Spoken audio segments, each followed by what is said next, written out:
صلی اللہ علیہ وسلم نماز کے دوران ہی نہ ہٹا دیا. اس کو کیسی سراہنا؟ وہ نہیں سمجھا کہ شاید نبی صلی اللہ علیہ وسلم نے محسوس کیا کہ میں نے تکلیف نہ ہوا سفر جگہ ان نے تکیہ کی کاری تھا سجدے سے کہ رسول اللہ صلی اللہ علیہ وسلم نے وہ بھی ہٹا دیا. آپ نے فرمایا کہ تو اپاہج ہے، یعنی کہ اللہ تو اتنی آسانی پیدا کرتا ہے کہ تم تو معذور ہو تو بیٹھو نا. اگر جنبش کرو گے تو کیا تیری معذوری کا کیا ہے، جہاں تک تیرے ہاتھ ہے. لیکن یہ جو بات ایسے کہا جاتا ہے یہ بھی صحیح ہے. بس ادھر ہی چاہے رکوع میں ہے چاہے سجدہ، صرف آپ نے اپنے جسم کو جنبش کیا. کتنا رحمان رحیم ہے، کتنا کریم میرا باپ ہے. اور جہاں تک تو ہماری رہنمائی کر دی نبی صلی اللہ علیہ وسلم نے، اور اس سے زیادہ کیا ہوگا. لیکن ہم بیمار کی بھی رہنمائی کر دی. تم لیٹے ہو نہیں سجدہ کر سکتے ہو، رکوع نہیں کر سکتے ہو، لیٹ کی نماز پڑھو. ٹھیک ہے، تمہیں وضو نہیں کر سکتے تو یمم نہیں کر سکتے. وضو نہیں کر سکتے تو آپ نے فرمایا جو بیمار ہے وہ تو یمم کرے. اب نہ تو بیماری کی قسم بتائی، نہ اس کی وہ بتائی کہ اتنا بخار ہو تو وہ تیمم کرے. جو بیمار ہے جیسے مسافر کے لیے ہوتا ہے، 50 میل بھی چلنے والا مسافر، 1,00,000 میل چلنے والا بھی مسافر. مسافر کے لیے قصر ہے، مطلب فرما دیا نا. تو اسی طرح جو سہولت اللہ اس کا رسول دے اس کو لے لینی چاہیے، اپنے فلسفے نہیں جھاڑنے چاہیے. جی اگر جماعت مل جائے تو پھر پوری پڑھ لیں گے، نہیں پھر بھی آپ جو ہے نا آپ مکلف ہیں اپنے امام کے، آپ مسافر ہیں. اگر آپ کو مقامی ملتا ہے، آپ دیکھیں ہم مکہ جاتے ہیں وہاں ہم جماعت کے ساتھ ساری نمازیں پڑھتے ہیں. جب ہم اگر تھوڑا سا دور چلے جائیں، جدہ چلے جائیں یا مینا چلے جائیں، وہاں پر قصر کرتے ہیں. ٹھیک ہے، جہاں مقامی امام ملے گا اگر وہ پورا پڑھ رہا ہے تو آپ کو پوری پڑھنی پڑے گی. بعض لوگ کیا کرتے ہیں کہ ہم مسافر ہیں وہ امام کے پیچھے، امام کی ابتدا آپ پر فرض ہے. تو اگر آپ کو مقامی امام ملا ہے، آپ مسافر ہیں تو آپ جتنی مرتبہ پڑھیں گے وہ آپ پڑھیں گے، کیونکہ آپ کے اوپر اس کی ابتدا پسند فرض ہے. تو یہ مسائل ہمیں پتہ ہونے چاہیے نا.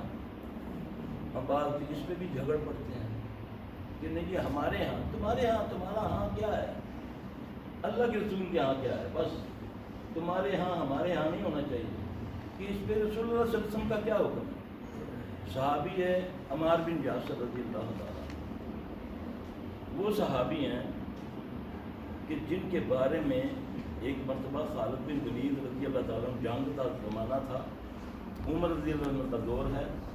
خالد بن ولید عمار بن یاسر رضی اللہ تعالیٰ کو پکڑ کے لاتے ہیں کہ امیر المومنین اس کو ذرا ڈانٹے ہیں، اس نے کیا کیا ہے.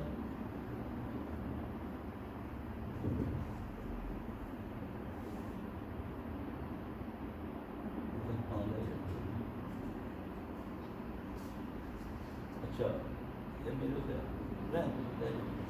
ابھی ہم نے کفار کا ایک بڑا سردار گرفتار کیا، اس نے کلمہ پڑھ لیا، وہ مسلمان ہو گیا. تو نہ جانچا نہ پرکھا، انہوں نے اس کو جو اسلحہ خانہ ہے اس کا پہرے دار بنا دیا. یہ میں اس صحابی کی بات کرنے لگا ہوں، آپ سن کے حیران رہ جائیں گے. ہم تو پتہ نہیں کیا کیا سوچ جاتے ہیں عام بندوں کے بارے میں.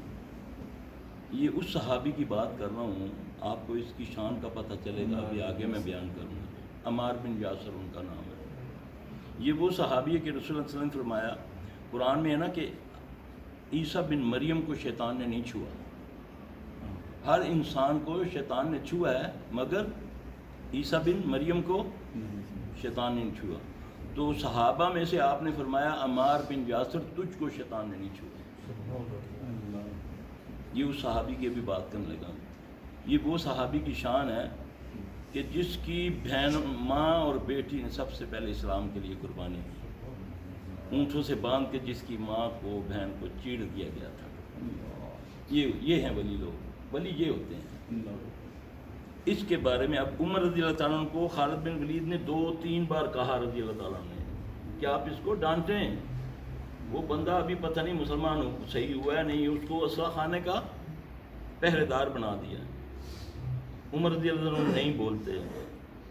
تیسری بار جب عرض کی تو فرمایا اے خالد، ایک مرتبہ رسول اللہ صلی اللہ علیہ وسلم نے مجھے حکم دیا کہ عمر، مجھ کو اللہ نے حکم دیا ہے کہ عمار بن یاسر کو کبھی ڈانٹنا نہ، ہے جی، تو میں کیسے ڈانٹ سکتا ہوں کہ نبی کو اللہ نے حکم دیا صلی اللہ علیہ وسلم۔ ان کی بات بتانے لگا ہوں کسی دفعہ کہ ان کی شان دیکھیں نا کیا ہے۔ سفر پہ جا رہے ہیں، راست نوجوان تھے، ان کو احتلام ہو گیا، اب پانی تو میسر نہیں ہے، پینے کے لیے تھوڑا بہت ہوگا، اگر نہیں ہے صحرا تھی۔ اب ان میں اختلاف پیدا ہوتا ہے، دو صاحب یعنی کہ دو گروہ ہیں۔ ایک کہنے لگا کہ تم پر غسل واجب ہے، اب غسل کرنا پڑے گا باقی کے لیے۔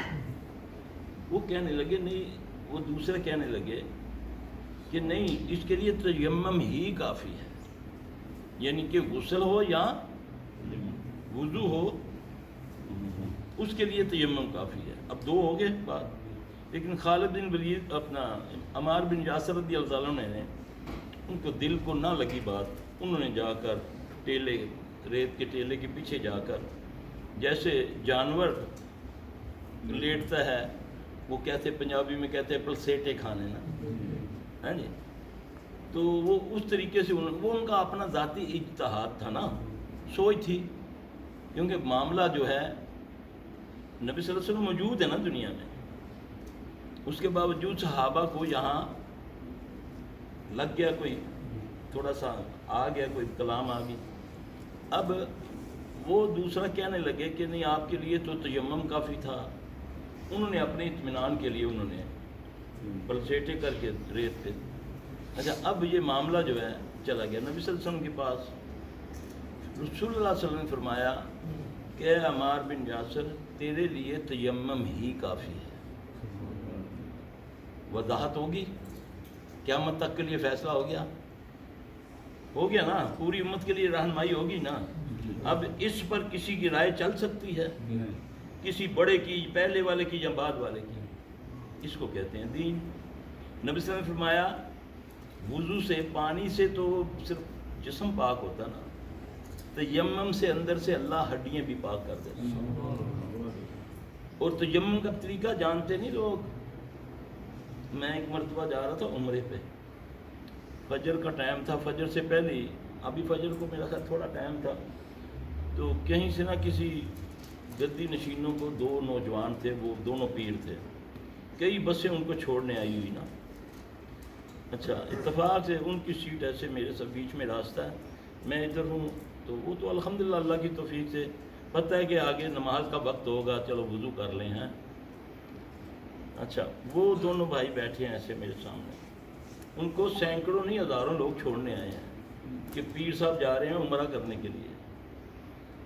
اب نماز کا ٹائم ہو گیا، تو اب وہ بیچارے کیا کرنے لگے، سیٹ کے پیچھے ہاتھ مارتے ہیں، ایسے ہاتھ مارے، میں اس کو یہ بھی نہیں تو بھی ایسے ہاتھ مارا، پہلے کلی کی، پھر ہاتھ مارا، پھر کلی کی۔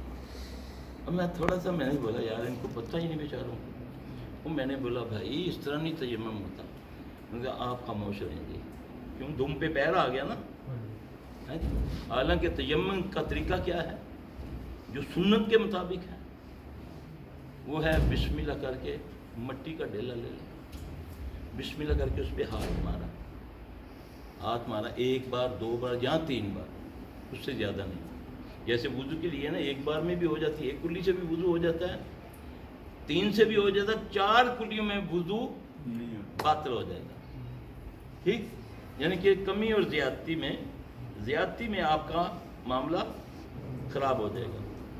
اب تیمم کا طریقہ جو سنت کے مطابق ہے، بسم اللہ لازمی پڑھنی ہے آپ نے، مٹی پر ہاتھ مارا 1 بار، 2 بار یا 3 بار، اس کے بعد آپ نے ایسے کر کے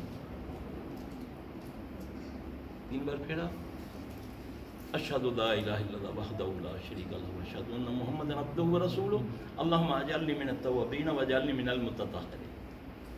اب نبی صلی اللہ علیہ وسلم کے حکم کے مطابق، آپ کے فرمان کے مطابق میری اندر سے ہڈیاں بھی پاک ہو گئی۔ یہ ہے ایمان، ایمان رسول اللہ صلی اللہ علیہ وسلم پر لانا۔ اب اس پر ہم مناظرے شروع کر دیں گے، نہیں جی ہمارے نزدیک یہ ہے، ہمارے نزدیک کیا ہے؟ ہمارے نزدیک صرف اللہ اور اس کا رسول ہونا چاہیے، تب جا کر میں مسلمان ہوں۔ عمر رضی اللہ عنہ آتے ہیں، نبی کی مجلس لگی ہوئی ہے،